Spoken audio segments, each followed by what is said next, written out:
आना, उसके लिए बहुत बहुत आभार और बहुत बहुत धन्यवाद। आज का ये प्रेस वार्ता का इतना ही मतलब था कि अभी चुनाव संपन्न हुए हैं और आने वाले समय में सरकार बनाने की प्रक्रिया जो शुरू हुई है, कुछ कहूँ उससे पहले मैं अपने जसोटा कॉन्स्टिट्यूंसी के जितने भी मेरे समर्थक, जितने भी कॉन्स्टिट्यूंसी के लोग जिन्होंने इस चुनाव में एक अच्छी परसेंटेज से वोटिंग की, इस लोकतंत्र के पर्व में पार्टिसिपेट किया, अपने अपने मत के अधिकार जो संविधान अधिकार देता है उस अधिकार का प्रयोग करते हुए मुझे प्रथम विधायक बनाने का जो कार्य उन्हें किया है, उसके लिए मैं तमाम जनता को, जनता जनार्दन को, महिला शक्ति को, नौजवानों को, बुजुर्गों को और अपने कार्यकर्ता साथी जो सब निस्वार्थ भाव से मेरे साथ चले, उनका मैं आभार प्रकट करता हूं, उनका मैं धन्यवाद करता हूं। और जिस प्यार और मोहब्बत से और जो स्नेह सबने दिया, उसके लिए उनका बहुत बहुत धन्यवाद, बहुत बहुत आभार। अजीत जी, क्या देखते हैं कि जिस तरीके से लग रहा था, जिस तरीके से आपकी रैलियां हो रही थी कि मार्जिन है वो काफ़ी ज़्यादा होगा, लेकिन मार्जिन थोड़ा सा ही, मतलब कि जितना होना चाहिए एक्सपेक्टेशन के हिसाब से उतना मार्जिन नहीं मिल पाया।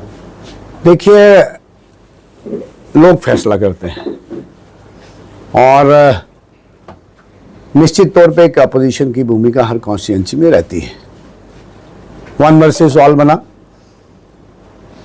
और आपकी बात से मैं सहमत हूं, मगर जो कमियां, जो त्रुटियां रही होंगी उसके ऊपर वर्कआउट करेंगे और संज्ञान लेंगे और आगे से उस पर इस परफॉर्मेंस को और बेहतर करने का प्रयास करेंगे। नेशनल कॉन्फ्रेंस और कांग्रेस की जिस तरीके से सरकार बनने जा रही है, तो किस तरीके से उनको लेंगे और किस तरीके से उन्हें देख रही है उनकी परफॉर्मेंस को लेकर? खास करके अगर मैं घाटी की बात करूं तो वहां से नेशनल कॉन्फ्रेंस को काफ़ी सीटें आई हैं, लेकिन अगर कांग्रेस की बात करूँ तो कांग्रेस को अपना जम्मू प्रोविंस से एक ही सीट आई है। तो बीजेपी का परफॉर्मेंस भी काफ़ी अच्छा रहा। आपने 50 का नारा रखा हुआ था भारतीय जनता पार्टी ने, लेकिन 29 तक कहीं ना कहीं आप भी पहुंचे। देखिए, चुनाव से पहले जब हम चुनाव में गए, बहुत क्लियर साफ एजेंडा था। Bharatiya Janata party stood for one India, integrated India, unified India, और इसी संकल्प को लेकर हम इस चुनाव में आगे बढ़े। मगर जो हमारी कोशिश थी कि जम्मू कश्मीर में एक नया जो अवसर यूटी बनने के बाद लोगों को मिला है कि हम सरकार में आए, और जो हमारी स्ट्रेंथ थी, लगभग हम स्ट्रेंथ के मुताबिक लड़े। अगर अंत में लोकतंत्र में लोग फैसला करते हैं, अब जवाबदेही उनकी है। It is for NC Congress to deliver. जो उन्होंने लोगों को प्रॉमिस किया या गुमराह किया, वो जवाबदेही उनकी है। अब कश्मीर के, जम्मू के लोगों को वेट एंड वॉच नज़र रखनी होगी कि जिन लोगों ने जो एजेंडा लेकर इस चुनाव में कूदे, उनके लिए डिलीवरी कितनी है। तो ये स्थिति है, आपके सामने है। मगर बड़ा अच्छा चुनाव भारतीय जनता पार्टी ने लड़ा। पहली बार इस जम्मू कश्मीर में हम 29 का आंकड़ा पार कर पाए। पिछली बार हमारा 25 का था। कुछ सीटें कहीं रह गई तो शायद ये आंकड़ा अच्छा भी होता। और इसके साथ साथ, जम्मू के साथ साथ हमने कश्मीर वैली में भी अच्छा परफॉर्म किया। 2-3 सीटें ऐसी हैं जो हमने बड़े क्लोज मार्जिन से हारी हैं। तो पार्टी संज्ञान लेगी, मंथन करेगी, चिंतन करेगी आगे कैसे हमने काम करना है। और बड़ा लक्ष्य ये है कि ये जम्मू कश्मीर, इसमें प्रोग्रेस हो, पीस हो, प्रॉस्पेरिटी हो, उसके लिए भारतीय जनता पार्टी कंट्रीब्यूट करेगी। पहले एमएलए हैं, ऐसे लगातार आपकी दूसरी जीत है, उसके लिए किसको श्रेय जाता है? देखिए, निश्चित तौर पे जनता को ही श्रेय जाता है।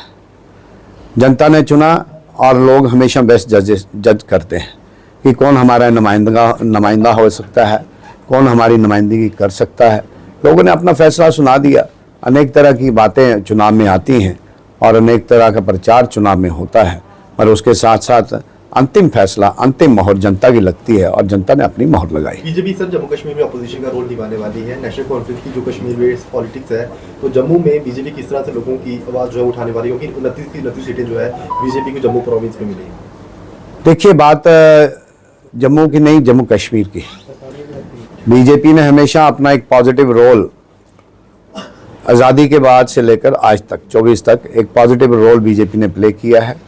इस रियासत में अमन हो, इस रियासत में शांति हो, इस रियासत में भाईचारा हो, उसके लिए बीजेपी हमेशा अपनी कमिटमेंट पे डिलीवर करती रही है। आगे भी इसी कमिटमेंट पे हम डिलीवर करेंगे। राजीव जी, स्मार्ट मीटर को लेकर कठुआ जिला में काफ़ी रोष है, लोग सड़कों पे आ रहे हैं और वहीं मैनिफेस्टो अगर नेशनल कॉन्फ्रेंस का देखा जाए तो उन्होंने 200 यूनिट फ्री देने का भी वादा किया है।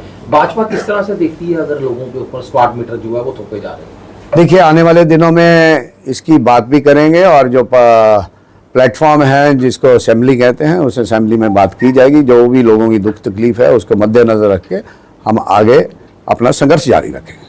जसरोटिया साहब, जसरोटा के लोगों को काफ़ी ज़्यादा उम्मीदें हैं, क्या क्या प्राथमिकता रहेंगी और क्या क्या विकास का एजेंडा रहेगा जो आपके एजेंडे में है कि किस तरह से जसरोटा के लोगों का, जसरोटा कॉन्स्टिट्यूंसी का विकास किया जाएगा? निश्चित तौर पे नई कॉन्स्टिट्यूंसी है, डिफ़िकल्ट टेरेन है, हिली टेरेन है, बहुत सारा एरिया ऐसा है जहाँ कनेक्टिविटी की समस्या है, बहुत सारा एरिया ऐसा है जहाँ पानी की समस्या है। इन सारी समस्या को मेरे ध्यान में है और सारी समस्याओं का हल करने का प्रयास करेंगे। और जहाँ तक जसरोटा की बात है, हमने पहले भी कहा, चुनाव में जाने से पहले भी कहा कि मोदी जी का जो नारा है, मोदी जी का जो एजेंडा है, सबका साथ, सबका विकास और सबका विश्वास, सबको साथ लेकर चलेंगे, सबको विश्वास में लेकर चलेंगे और सबका विकास करने का प्रयास इस जसरोटा कॉन्स्टिट्यूंसी में हम करेंगे। जो आपके अपोजिशन में थे ब्रजेश्वर सिंह इंदू जी, उन्होंने आपको हार्दिक शुभकामनाएं जो है वो दी हैं और उनका ये कहना है कि अब जसरोटा को जो है अच्छे तरीके से उनका विकास करें और लोगों के बीच आके लोगों की बात को जो है। मैं पिछले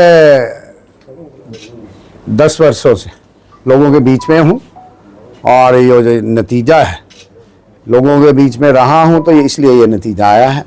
उनकी शुभकामनाएं मैं स्वीकार करता हूँ, उनको धन्यवाद देता हूँ और जो लोगों की उम्मीद है उस उम्मीद पे हम खरा उतरने का प्रयास करेंगे।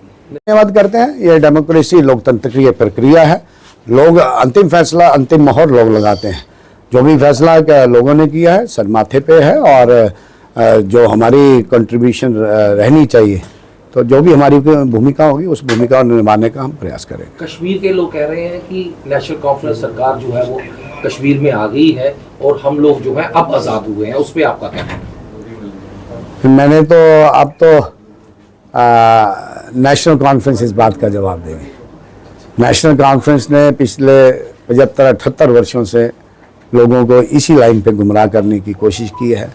अब उनका डिलीवरी का टाइम है। जब हमारा डिलीवरी का टाइम था तो हमने डिलीवर किया। लोगों को कश्मीर वैली में जाओ और लोगों को पूछो कि जो पिछले 7 वर्ष रहे, क्या अमन, क्या शांति, क्या विकास, क्या प्रोग्रेस, पीस, प्रॉस्पेरिटी परवेल कश्मीर में की या नहीं की।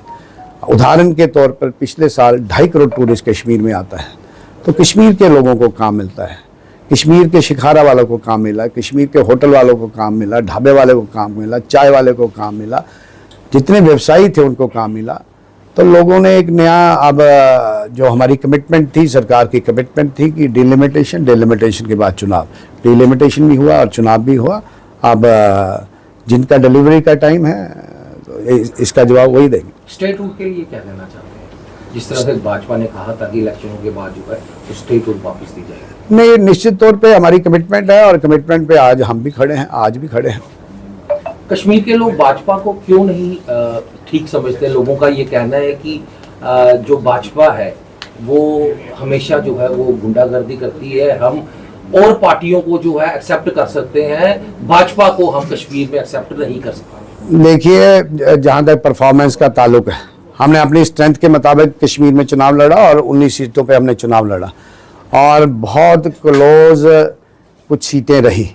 तो इसमें सीधा सीधा संदेश, सीधा सीधा पैगाम ये है कि आहिस्ता आहिस्ता करके कश्मीर के लोग भी ये बात को स्वीकार करने लगे हैं कि अगर इस प्रदेश में अमन, शांति, भाईचारा कोई ला सकता है तो उसका नाम भारतीय जनता पार्टी है।